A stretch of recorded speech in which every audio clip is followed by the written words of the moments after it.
Hi friends, this is a demo of our software. Here we are using 1 minute time frame for the scalping. For the normal trade, from Monday to Wednesday, so Monday, Tuesday, Wednesday, and Friday, you can use 5 minute time frame, and on the expiry day, please use 1 minute time frame. And the software will generate the signal and the entry point. See, it has given the entry point for the sell order. So for the confirmation, the red dot should be on the red dot should be the red color, and the band below should be the red color.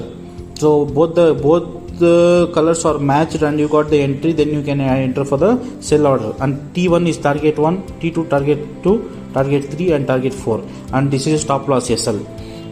So it has now touched the T1. Then again it will go for a T2. So you can hold up to T2, T3 and T4. You can trail your stop loss, and you can make handsome money. But whenever it got you got the signal and it will go for the reverse case and it touches the SL, please close the order. Don't even hold the order. See, one thing, once you got the signal, it should hit your target 2 or else it's a SL.